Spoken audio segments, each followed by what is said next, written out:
Hello students, Bhiwani public school Bhiwani के YouTube channel में एक बार आपका फिर से स्वागत है। बच्चों, आज हमारा विषय है कक्षा 10 के लिए जो सीबीएसई में भी निर्धारित है, रस। अब आप बात करेंगे रस की। रस क्या है? जब मैं आपको बता रही हूँ कि रस, तो आपके मन में आएगा कि नींबू का रस, संतरे का रस, गन्ने का रस इत्यादि, जूस की बात करेंगे। बिल्कुल ठीक। साधारण भाषा में जब हम बात करेंगे तो आप इन्हीं रस को ध्यान में रखेंगे। सामान्य लोग इन्हीं को ध्यान में रखते हुए सोचेंगे कि हाँ, ये नींबू के रस, संतरे के रस इत्यादि की बात की जा रही है। बिल्कुल ठीक पहचाना। लेकिन आज हम साहित्य और काव्य के रस की बात कर रहे हैं। बिल्कुल ठीक इस सामान्य भाषा से मिलता जुलता शब्द रस हम हिंदी साहित्य और काव्य में कर रहे हैं। हिंदी साहित्य और काव्य में रस को कहा जाता है आनंद, यानी रस का दूसरा नाम है आनंद को प्राप्त करना। जब हम प्यासे होते हैं, हमें प्यास लगती है, तब हम जूस इत्यादि का सेवन कर लेते हैं और हम अपनी प्यास को शांत कर लेते हैं, हमें तृप्ति का अनुभव होता है। ठीक इसी प्रकार से साहित्य में और काव्य में कहानी, कविता, निबंध, कोई चुटकुला इत्यादि सुनते हैं, तब हमें जिस आनंद की प्राप्ति होती है उस आनंद को रस कहा जाता है। कहानी को जब हम पढ़ेंगे तो हम उसके साथ अटैच हो जाते हैं। अगर दुख की बात आती है तो हम दुखी हो जाते हैं, कोई खुशी की बात आती है तो हम प्रसन्न हो जाते हैं, आनंद का अनुभव करते हैं। फिल्म देखने जाते हैं, हम कहते हैं कि हमें फिल्म देखने में आनंद आता है। छोटे बच्चे हैं, वो कहते हैं कि हमें गेम खेलने में आनंद का अनुभव होता है। यही आनंद जो है रस कहलाता है। और आज हम बात कर रहे हैं अपने साहित्य की या काव्य की। साहित्य और काव्य में जो आनंद मिलता है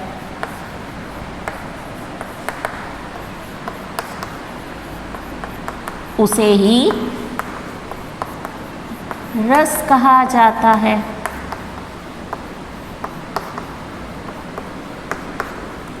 जब हम किसी कहानी को पढ़कर या सुनकर, नाटक को देखकर जिस बात का अनुभव करते हैं, वो बात कौन सी, आनंद का अनुभव करते हैं, तो वो रस कहलाता है। साहित्य और काव्य से प्राप्त आनंद रस कहलाया जाता है।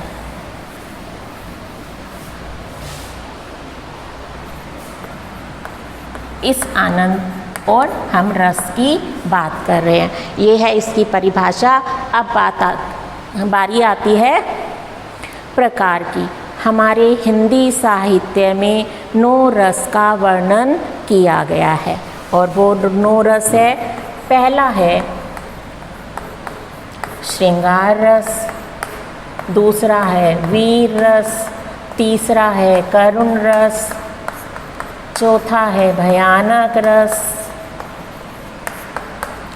पांचवा है हास्य रस, छठा है अद्भुत रस, सातवां है विभत्स रस, आठवां है शांत रस और 9वां हमारा रस है रौद्र रस। बच्चों, हमारे हिंदी साहित्य में 9 रसों का प्रावधान किया गया है। ये 9 रस किसने कहे हैं? भरत मुनि ने इन 9 रसों का वर्णन किया है अपने नाट्य शास्त्र में। इसके अलावा 2 रसों का और भी वर्णन किया गया है, वात्सल्य रस और भक्ति रस। वात्सल्य रस का वर्णन किया है मुख्य रूप से सूरदास जी ने। अब इन 2 रसों को इन 9 रसों में क्यों नहीं माना जाता, ये अब मैं आगे बताती हूँ अभी आपको। अब ये थे रस के प्रकार। हमारे हिंदी साहित्य में 9 रसों का वर्णन किया गया है। आपसे प्रश्न पूछा जाएगा कि हिंदी में कितने रस होते हैं, आप 11 ना बताकर 9 रसों का वर्णन करेंगे। इसके बाद बारी आती है रस के अंगों की। रस के अंग कितने होते हैं? रस के 4 अंग माने गए हैं। पहला अंग है स्थायी भाव।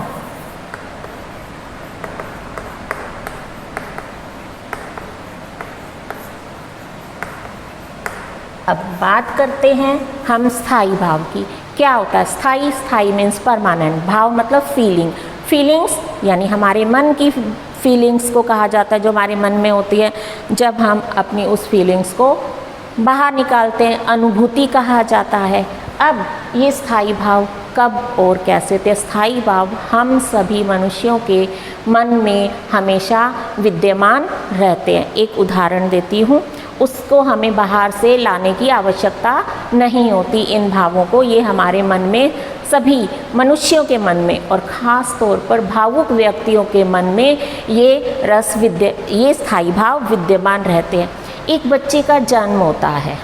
जब बच्चे का जन्म होता है तो वो जन्म लेते ही रोता है। तो रोना कोई बाहरी भाव तो है नहीं, किसी ने दिया नहीं, उसके जन्म के साथ ही उसके पास ये वाला भाव था। जब बच्चा थोड़ा थोड़ा बड़ा होता है, 2-3 महीने का हो गया, अब क्या हुआ, जब उसकी माँ उसके सराउंडिंग होती है तो बच्चा आंखें घुमा घुमा कर माँ को देखता है और प्रसन्न होता है, किलकारियाँ मारता है। अनजान व्यक्ति के साथ वो कंफर्टेबल नहीं होता। तो ये जो प्रसन्न होना, ये भी बच्चे के अंदर बचपन से ही, आरंभ से ही, जन्म से ही विद्यमान था। तो ये स्थायी भाव जो होते हैं, हमारे रस का पहला अंग स्थायी भाव, ये प्रत्येक भावुक व्यक्ति के मन में विद्यमान रहते हैं, लेकिन हर समय बाहर नहीं निकलते। ये आंतरिक अनुभूति होती है। बच्चों, अब बारी आती है अंगों की। अंगों में पहला अंग है रस का स्थायी भाव। स्थायी भाव भी हमारे हिंदी साहित्य में 9 माने गए हैं। जितने ये 9 रस हैं, इन सब का एक एक स्थायी भाव है। श्रृंगार रस है पहला, इसका स्थायी भाव है रति, इसे कहा जाता है प्रेम। वीर रस का स्थायी भाव है उत्साह, जो हमारे मन में विद्यमान रहता है। करुण का है शोक, भयानक का भय, हास्य का हास, अद्भुत का विस्मय, विभत्स का घृणा। इसका एक दूसरा नाम भी है जुगुप्सा। जुगुप्सा मीन्स भी घृणा होता है। शांत रस का स्थायी भाव है वैराग्य और रौद्र रस का स्थायी भाव है क्रोध। अब ये स्थायी भाव क्या है? ये स्थायी भाव एक प्रकार से रस के पर्यायवाची ही कहलाए जाते हैं। इसके बाद बारी आती है अन्य 2 रसों की, वात्सल्य रस और भक्ति रस। वात्सल्य रस और भक्ति रस का स्थायी भाव भी रति होता है, लेकिन ये श्रृंगार रस से थोड़ा सा अलग होता है। अब अलग क्यों है? रति मीन्स होता है प्रेम।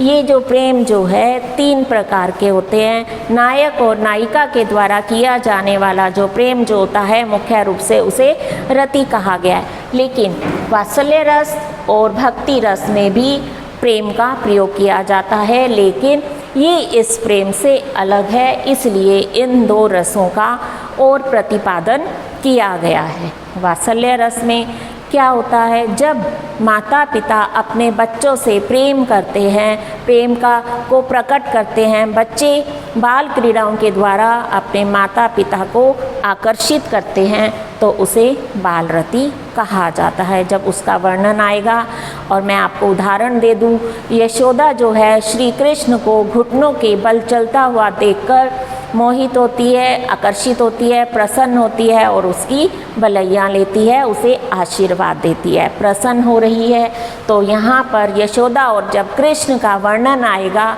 कृष्ण की बाल क्रीड़ाओं का वर्णन आएगा तो वहाँ पर वात्सल्य रस कहलाया जाएगा। जब एक भक्त, एक व्यक्ति ईश्वर से संबंधित कोई पूजा पाठ अर्चना इत्यादि करता है, ईश्वर की भक्ति करता है, यानी ईश्वर से प्रेम करने वाला जो व्यक्ति होता है वो किसके अंतर्गत उसे रखा जाएगा? भक्ति रस के अंतर्गत उन्हें रखा जाएगा। इसलिए ये दो रस इनसे अलग हो गए। स्थायी भाव तो हमारे टोटल 9 हैं, लेकिन इनके 2 उपभाग कर दिए गए हैं। अब रस का दूसरा अंग है विभाव। विभाव 3 प्रकार के होते हैं। पहला है आलंबन, दूसरा है आश्रय और तीसरा है उद्दीपन। अब बच्चों, आलंबन, आश्रय और उद्दीपन किसे कहा जाता है? कोई काव्य की पंक्तियाँ दे रखी होगी या हम किसी भी बात को पढ़ते हैं या सुनते हैं, जब हमारे जो ये स्थायी भाव जो हमारे मन में विद्यमान हैं, उन स्थायी भाव को निकालने के जो कारण जो होते हैं वो कारण आलंबन कहलाता है। अभी सुन लीजिए, उसके बाद मैं आपको एक उदाहरण दूंगी। और दूसरा है आश्रय। जिस व्यक्ति के मन में से ये स्थायी भाव बाहर निकलते हैं, जो स्थायी भावों की बाहर उत्पत्ति होती है, उसे आश्रय कहा जाता है, जिसके मन में भाव उत्पन्न होते हैं। तीसरा है आलंबन और आश्रय। आश्रय जो स्थायी भाव, जिसके मन में स्थायी भाव जागृत हो रहे हैं, उस स्थायी भावों को तीव्र करने वाली जो स्थितियां जो होती है, सिचुएशंस जो होती हैं, उसे उद्दीपन कहा जाता है। एक उदाहरण मैं दे रही हूँ इन तीनों को क्लियर करने का। श्री कृष्ण को देखकर, श्री कृष्ण को एकांत स्थान पर देखकर राधा लज्जाती है। अब किसके मन में भाव उत्पन्न हो रहे हैं? राधा के मन में भाव उत्पन्न हो रहे हैं। तो राधा कौन हुई यहाँ पर? आश्रय। किसको देखकर भाव उत्पन्न करने वाले कारण कौन से हैं? यानी ये श्री कृष्ण है। श्री कृष्ण के कारण ही राधा के मन में भाव उत्पन्न हो रहे हैं। तो यहाँ पर श्री कृष्ण हुए आलंबन। अब तीसरा है उद्दीपन। उद्दीपन क्या है? जिससे भाव तीव्र होते हैं। एकांत स्थान पर ये भाव जो है राधा के मन में तीव्र होते हैं, तो ये एकांत स्थान हुआ उद्दीपन। फिर से सुनिए, जिसके मन में भाव उत्पन्न होते हैं वो आश्रय कहलाता है, और जिसको देखकर मन में भाव उत्पन्न होते हैं उसे आलंबन कहा जाता है। और तीसरा है, जिन कारणों से ये भाव तीव्र होते हैं उसे उद्दीपन कहा जाता है। आशा करती हूँ कि ये आपको रस का दूसरा अंग विभाव और विभाव के 3 प्रकार आपको समझ आ गए होंगे। रस का तीसरा भाव है अनुभाव। तीसरा अंग है अनुभाव। अनुभाव जो होता है, जब आश्रय, जिसके मन में भाव जागृत हो रहे हैं, और वो भाव जागृत होने के पश्चात जब कोई व्यक्ति जो है शारीरिक चेष्टाएं करता है या एक्सप्रेशन देता है, शारीरिक चेष्टाएं, एक्सप्रेशन देना ही क्या कहलाता है? अनुभाव कहलाता है। अनुभाव के आगे 2 उपभेद हैं, 2 प्रकार हैं, कायिक और सात्विक। कायिक में आश्रय के मन में जब स्थायी भाव बाहर निकल जाता है, उसके पश्चात वो अनेक प्रकार की चेष्टाएं करता है, उसे अनुभाव कहा जाता है। इसमें कायिक और सात्विक 2 प्रकार के अनुभाव है। पहला, जब वो बाह्य चेष्टाएं करता है तब उसे कायिक अनुभाव कहा जाता है। जैसे उदाहरण देती हूँ, माता ने देखा कि बच्चे ने गिलास को तोड़ दिया है, तब माता को गुस्सा आया और माता ने बच्चे को थप्पड़ लगा दिया। जो ये थप्पड़ लगाना था उसे बाह्य चेष्टाएं कहा गया। जब हम कोई एक्सप्रेशन देते हैं उसे कायिक अनुभव कहा जाता है। उसके बाद आता है सात्विक अनुभव। ये हमारे मन से संबंधित होते हैं, इसके लिए हमें बाहरी चेष्टाओं की आवश्यकता नहीं पड़ती। और ये होता है किसी भी कार्य को देखकर जब हमारे मन में भाव उत्पन्न होते हैं तब जो एक्सप्रेशन हम लाते हैं उसे सात्विक अनुभव कहा जाता है। जैसे आंसू आना, पसीना आना इत्यादि। जैसे बच्चा जब है उसे स्टेज पर बुलाया जाता है और बच्चे को डर लगने लग जाता है तो उससे पसीना आने लगता है या हाथ को इस तरह से करने लगता है, तो इसे सात्विक अनुभव कहा जाता है। इसके बाद है चौथा अंग है रस का संचारी भाव। संचारी भाव को व्यभिचारी भाव भी कहा जाता है। बच्चों, इनकी संख्या 33 होती है। अब संचारी भाव क्या है? संचारी भाव वे भाव हैं जो स्थायी भाव से अलग होते हैं। स्थायी भाव तो हमारे मन में सदैव विद्यमान रहते हैं, लेकिन संचारी भाव जो है क्षणिक होते हैं, पानी के बुलबुले के समान होते हैं, कुछ क्षण रहते हैं और उसके पश्चात वो समाप्त हो जाते हैं। उदाहरण देती हूँ एक फिर से संचारी भाव का। अभी अनुभव में भी दिया कि माता ने बच्चे को देखा कि बच्चे ने गिलास तोड़ दिया। इसके पश्चात माता को गुस्सा आया, माता ने थप्पड़ लगा दिया। जब बच्चे ने अपनी माँ से सॉरी फील की तब माँ का गुस्सा शांत हो गया। एक पल के लिए क्रोध आया, दूसरे पल के लिए वो क्रोध शांत हो गया। ये क्या कहलाएगा? संचारी भाव।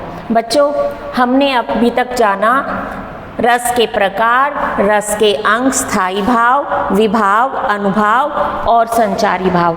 अब हम इन सब के बारे में जानेंगे उदाहरणों के माध्यम से। मैं आपको इन सभी का एक एक उदाहरण के माध्यम से समझाती हूँ कि ये किस प्रकार से कार्य करते हैं। अब हमारे एग्ज़ाम में क्या आएगा? हमारे एग्ज़ाम में हमसे पूछा जाएगा, रस की परिभाषा पूछी जा सकती है, रस के प्रकारों की संख्या पूछी जा सकती है, रस के कितने अंग होते हैं या रस के अव्यय कितने होते हैं, ये पूछा जा सकता है। इसके पश्चात क्या पूछा जा सकता है? किसी भी रस का नाम दे दिया जाएगा और पूछा जाएगा कि इसका स्थायी भाव कौन सा है। इसके विपरीत भी दिया जा सकता है, स्थायी भाव दे दिया जाएगा और बताया जाएगा कि पूछा जाएगा कि इसका रस कौन सा है। उदाहरण है, एक प्रश्न तो आ सकता है हास्य रस का स्थायी भाव लिखिए। आप लिख देंगे हास। और अगर आपसे पूछा जाए क्रोध किस रस का स्थायी भाव है तो आप लिखोगे रौद्र रस। इसके पश्चात उदाहरण आ जाते हैं। काव्य की पंक्तियाँ दी गई होंगी, काव्य की पंक्तियों को पढ़कर आपको पहचान करना होगा कि इसमें रस कौन सा है। या कई बार आपसे पूछा जा सकता है कि इन पंक्तियों में स्थायी भाव कौन सा है। अगर हम रस की पहचान कर लेते हैं तो हमें स्थायी भाव भी पता चल जाएगा। अब सबसे पहला रस है श्रृंगार रस। श्रृंगार रस के उदाहरण की बात करते हैं। बच्चों, श्रृंगार रस भी दो प्रकार का होता है। एक है संयोग श्रृंगार रस और दूसरा है वियोग श्रृंगार रस। अब इसकी पहचान कैसे करेंगे? श्रृंगार रस के बारे में तो मैंने बताया कि नायक और नायिका का जो प्रेम जो होता है, प्रेम का वर्णन आता है जिस पंक्तियों में, उसे श्रृंगार रस कहते हैं। और कैसे पहचान करेंगे? जब प्रकृति की सुंदरता का वर्णन आएगा तब श्रृंगार रस होगा। जब किसी वन प्रदेश का वर्णन आएगा तब श्रृंगार रस होगा। जब वसंत ऋतु के वर्णन के बारे में बताया गया होगा तब भी श्रृंगार रस होगा। अब इसमें हम भेद कैसे करेंगे कि संयोग श्रृंगार रस कौन सा है, वियोग श्रृंगार रस कौन सा है। जब नायक और नायिका का मिलन होता है, आपस में आमने सामने होते हैं, प्रेम कर रहे होते हैं, तब संयोग श्रृंगार रस होता है। इसके विपरीत जब नायक या नायिका आपस में एक दूसरे से दूर होते हैं, बिछड़े हुए होते हैं, विरह में रहते हैं। हमने सूरदास की पंक्तियाँ पढ़ी थी, गोपियाँ और कृष्ण विरह में थे, गोपियाँ विरह में थी क्योंकि कृष्ण उनसे दूर थे। तो वहाँ पर हमने पढ़ा भी था कि यहाँ पर वियोग श्रृंगार रस है और संयोग श्रृंगार रस जब नायक और नायिका एक दूसरे के पास में होते हैं। मैं संयोग श्रृंगार रस का उदाहरण लिख रही हूँ। उदाहरण है, एक जंगल है तेरी आँखों में, मैं जहाँ रहा भूल जाता हूँ, तू किसी रेल सी गुजरती है और मैं किसी पुल सा थरथराता हूँ। थरथराने का मतलब होता है कांपना। पहले आप इन पंक्तियों का भाव समझिए, तभी आप जान पाएंगे कि इसमें संयोग श्रृंगार रस किस प्रकार से है। एक जंगल है तेरी आंखों में, इसमें नायक बोल रहा है नायिका को देखकर कि उसकी आंखों की गहराई या आंखें बहुत सुंदर हैं। वो कहता है जब मैं नायिका की आंखों में देखता हूँ तो मैं रास्ता भूल जाता हूँ, चलना भूल जाता हूँ। और वो नायिका जो है उसके सामने से होकर चली जाती है, किसके समान? रेल के समान। और मैं किसी पुल सा थरथराता हूँ, मैं उसको देखकर, जिस तरह से रेलगाड़ी पुल के ऊपर से गुजर जाती है तो पुल कुछ समय के लिए थरथराता है, कांपता रहता है, उसी तरह से नायक कहता है मैं कांपता रहता हूँ। अब क्या है, यहाँ पर किसी के प्रेम का वर्णन किया है, प्रेम का वर्णन किया है, आमने सामने है नायक और नायिका, इसलिए यहाँ पर संयोग श्रृंगार रस। अब इसके अंगों को भी ढूंढ सकते हैं। अगर अब इसमें से पूछा जाएगा कि इसका स्थायी भाव कौन सा है इन पंक्तियों का, तो आप लिख देंगे रति। अगर आपसे पूछा जाएगा कि इसमें आश्रय कौन है, आश्रय जिसके मन में भाव उत्पन्न हो रहे हैं, नायक हो सकता है कोई, और किसको देखकर भाव उत्पन्न हुए हैं? नायिका के मन में। उद्देश्य क्या है? अब विभाव के जो 3 अंग है, उद्देश्य है उसके आँखों की गहराई, और उसके पश्चात अनुभाव क्या, एक्सप्रेशन क्या दिए हैं उसने, थरथराना क्या हुआ, अनुभाव हुआ। ये चारों अंग इसके अंदर आ गए। अब वियोग श्रृंगार रस में हम उदाहरण लेते हैं किसका? अपने सूरदास की कविता की पंक्तियों का। तो उसमें कहा था कि दिन रात हमारे ऊपर हम समस्या में ग्रस्त रहती हैं, नित्य दिन हम श्री कृष्ण के नाम का ही स्मरण करती रहती हैं। तो उसमें कौन सा रस हुआ? वियोग श्रृंगार रस की। श्री कृष्ण आए नहीं और हमारी समस्या का समाधान हुआ ही नहीं, तो इसके अंदर वियोग श्रृंगार रस होगा। जब नायिकाएं जो है, नायक या नायक नायिका से दूर बिछड़ने के कारण दुखी होंगी, दूर होंगी, तो वहाँ पर वियोग श्रृंगार रस होता है। इसके पश्चात है दूसरा उदाहरण है वीर रस। वीर रस में तो वीरता की बात होती है। जब हम वीरता की बात करते हैं तब हमारे मन में उत्साह जागृत हो जाता है, जोश उत्पन्न हो जाता है। युद्ध की बात की जा रही हो जहाँ पर, तो वहाँ पर कौन सा रस कहलाया जाएगा? वीरता की बात कही जाएगी, वीर रस कहलाएगा। और उसका स्थायी भाव है उत्साह। कविता की पंक्तियाँ बताती हूँ। खूब लड़ी मर्दानी वो तो झांसी वाली रानी थी, बुंदेले हर बोलों के मुँह हमने सुनी कहानी थी। यहाँ पर रानी लक्ष्मीबाई की वीरता की बात की जा रही है। और भी कविता की हमारे पास बहुत सारी हैं। हमेशा वीर रस से भरी कविताएँ 6th, 7th, 8th में हमें बहुत सारी पढ़ाई जाती है, बचपन से भी पढ़ाई जाती है। एक कविता और भी है, वीर तुम बढ़े चलो, धीर तुम बढ़े चलो, सामने पहाड़ हो सिंह की दहाड़ हो। तो ये कौन सी कविता है? वीरता की। क्लियर ये हो रहा है कि इसमें वीरता की बात की जा रही है कि हे वीर तुम आगे बढ़ते चलो, शत्रुओं का सामना करो, किसी भी हालत में घबराओ मत, धीर तुम धैर्यशाली हो और आगे बढ़ना तुम्हारा काम है। तो यहाँ वीरता की बात की जा रही है। तो यहाँ पर कौन सा रस हुआ?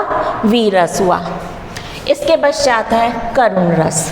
करुण रस में बच्चों क्या होता है?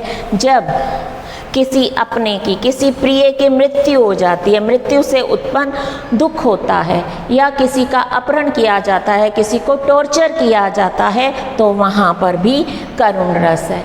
हमने 9th क्लास में एक कविता पढ़ी थी, कैदी और कोकिला। कवि बार बार कह रहा है हमें खाने को नहीं देते, हमें पीने को पानी तक नहीं देते, ना तो हमें जीने देते हैं और ढंग से मरने भी नहीं देते। तो इन पंक्तियों में कौन सा अलंकार हुआ? करुण रस। एक और उदाहरण लिखती हूँ, मैं आपको लिखकर समझाती हूँ।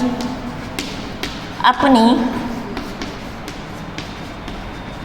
तुतली भाषा में वह सिसक सिसक कर बोली।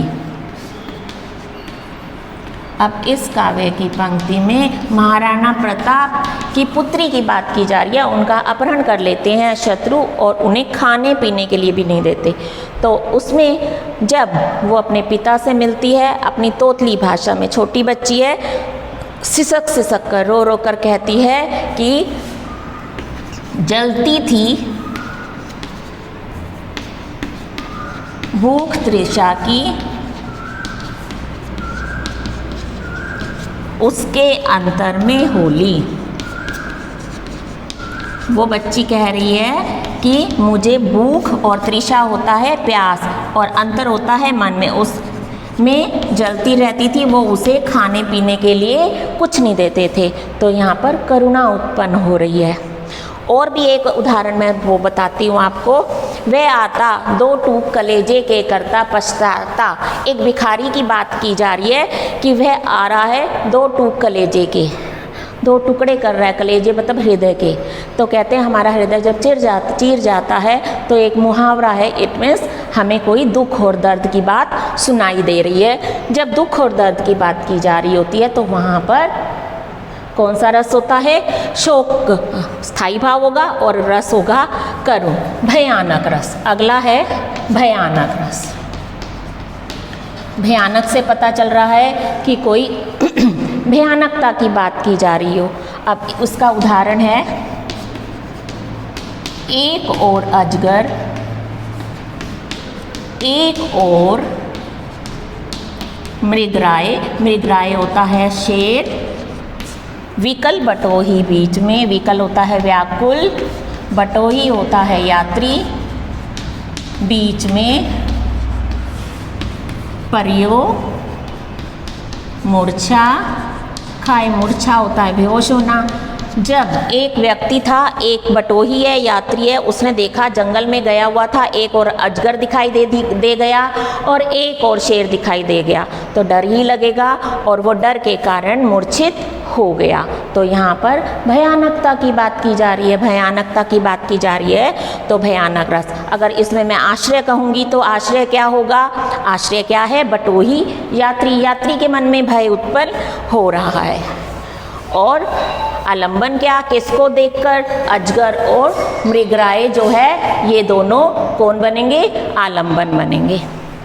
इसके पश्चात अगला उदाहरण आता है हास्य रस। हास्य से तो पता चलता है जब कोई किसी को चुटकुला सुनाता है, हंसी वाली बात बताएगा, या हम कोई विचित्र सिचुएशन देखेंगे अजीब सी, या किसी जोकर को देख लेंगे, उसकी हरकतों को देखेंगे, तो उसके अंदर हास्य रस होगा। एक उदाहरण देती हूँ। लाली बोली लाला से सारा खाना ये चर जाएंगे, बच्चे भूखे बैठे हैं, क्या पंडित जी को खाएंगे? अब सुनते ही समझते ही हंसी आ रही है कि एक स्त्री जो है अपने पति से कहती है, पंडित जी को खिला रही है कि ये सारा खाना ये खा जाएंगे, ज़्यादा खा रहा होगा, और कि जो हमारे बच्चे भूखे बैठे हैं क्या ये बाद में पंडित जी को खाएंगे? तो ये पढ़ते ही हमें हंसी आ जाती है। अब कोई भी चुटकुला सुनाएगा हमें तो चुटकुले से भी हंसी आ जाती है हमें। और एक और उदाहरण भी है, हाथी जैसी चाल, गेंडे जैसी खाल, खरबूजे सी खोपड़ी, तरबूजे से गाल। यानी कोई मोटा ताजा व्यक्ति है जिसको देखकर एक्सप्रेशन देखकर, उसकी चाल को देखकर हमें हंसी आ जाती है। तो ये हो गया हास्य रस। इसके पश्चात है अद्भुत रस। अद्भुत रस में विस्मय की बात आएगी, यानी जब आश्चर्य प्रकट हो। यहाँ पर मुख्य रूप से यशोदा और कृष्ण का वर्णन है। अखिल भुवनचर अचर सब लखी हरि मातु। जब कृष्ण ने माटी खाई थी तो यशोदा माँ ने कहा था कृष्ण को मुख खोलो। जब कृष्ण ने मुख खोला था तो उन्हें उनके मुख में पूरे ब्रह्मांड के दर्शन हुए थे। तो यशोदा जो थी आश्चर्यचकित रह गई थी, उसका मुख खुला रह गया था। एक अचरज देखा भाई, मछली चलकर भू पर आई। यानी मछली चलकर भूमि पर आई। तो ये तो आश्चर्य की बात होगी, सभी आश्चर्यचकित होंगे, तो यहाँ पर अद्भुत रस हो जाएगा। इसके बाद है घृणा प्रकट की जा रही हो जिस काव्य की पंक्ति में, तो वहाँ पर विभत्स रस होगा। या और क्या वर्णन होगा काव्य की पंक्तियों में? मांस, खून इत्यादि को बिखरा हुआ देखेंगे, लाशें बिखरी हुई देखेंगे। तो क्या होगा यहाँ पर? घृणा। गंदगी देखेंगे, गंदगी का कहीं पर वर्णन आ जाएगा तो वहाँ पर घृणा होगी। घृणा के पश्चात हम क्या करेंगे? आंखें बंद कर लेंगे या मुख को फेर लेंगे या नाक को सिकोड़ लेंगे। तो ये तो हमारे एक्सप्रेशन होंगे, चेष्टाएं होंगी। चेष्टाओं को क्या कहा जाता है? हमारा तीसरा अंग अनुभाव कहा जाता है। तो विभत्स रस में इस प्रकार का वर्णन होता है। और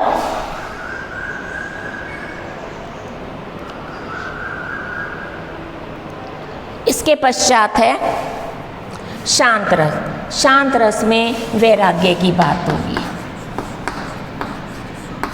वैराग्य की जहाँ पर बात होगी तो वहाँ पर यानी ना तो खुशी में अधिक खुश और ना ही दुख में अधिक दुखी। कबीर दास की जो पंक्ति है, प्रेमी को प्रेमी मिलो, प्रेमी को प्रेमी मिलो, प्रेमी मिलो ना कोई, ढूंढत फिरो। मैं प्रेमी को, एक प्रेमी दूसरे प्रेमी को ढूंढ रहा था लेकिन कोई भी प्रेमी नहीं मिला। तो वहाँ पर वैराग्य रस होगा।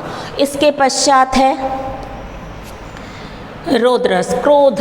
क्रोध की बात आएगी तो वहाँ पर कौन सा रस होगा? रौद्र रस होगा।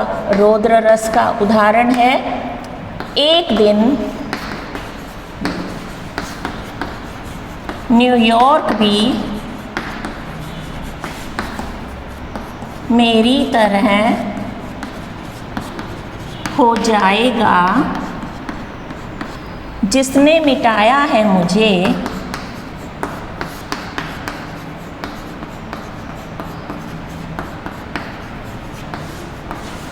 वह भी मिट जाएगा।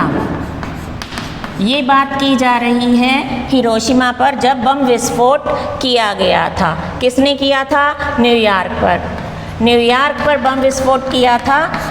तब क्या हुआ था? अब कवि जो कह रहा है या वहाँ पर रहने वाले व्यक्ति कह रहे हैं कोई कि न्यूयॉर्क ने जो ये कार्य किया है वो भी मेरी तरह हो जाएगा। आज हम जो नष्ट हो गए, बुरी स्थिति में है, एक दिन वह भी नष्ट हो जाएगा। जिसने मिटाया है मुझे वह भी मिट जाएगा। जिसने हमारी हस्ती को ख़त्म किया है वह भी एक दिन मिट जाएगा। तो यहाँ पर गुस्से की बात की जा रही है।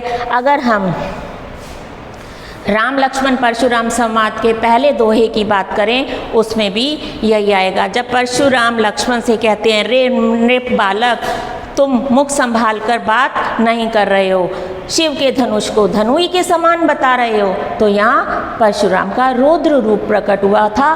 तो रौद्र रूप जहाँ प्रकट होगा रौद्र रस होगा और उसका स्थायी भाव कौन सा होगा?